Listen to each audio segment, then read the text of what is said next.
لبيك لبيك لا شريك لك لبيك إن الحمد والنعمة لك والملك لا شريك لك. Saudara, sebanyak 393 jemaah haji Aceh yang tergabung dalam kelompok terbang 4 tiba Jumat malam. Tibanya kloter 4 membuat jumlah jemaah haji asal Aceh yang kini masih berada di Arab Saudi berkurang dan tersisa 451 jemaah. Membawa 393 jamaah haji yang tergabung dalam kloter 4, pesawat Garuda yang membawa jamaah ini mendarat sekitar pukul 21.44 waktu Indonesia Barat. Usai penyerahan dari maskapai nasional ini, satu persatu jamaah langsung naik ke bus yang telah menunggu di Bandara Sultan Iskandar Muda Aceh Besar Jumat malam.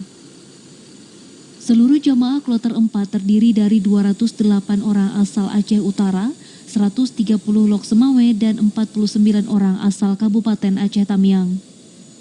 Berangkat dari Bandara King Abdul Aziz Jeddah, pukul 9.40 waktu Arab Saudi, pesawat tiba lebih awal dari jadwal sebelumnya pukul 22.05 waktu Indonesia Barat. Tiba di Bandara Sim, seluruh jamaah dilaporkan sehat meski beberapa di antaranya harus menjalani observasi oleh tim medis.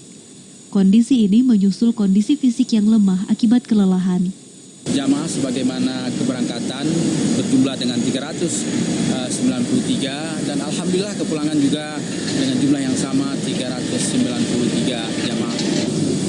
Ya, direncanakan untuk kloter 4 kita landing pada jam 20.05, jadi kita lebih cepat sekitar 20 menit dari yang dikawalkan semula. Usai disambut, seluruh jamaah langsung dibawa menuju asrama haji Banda Aceh untuk menjalani serangkaian pemeriksaan seperti swab antigen dan penyerahan dokumen, koper, dan air zam-zam.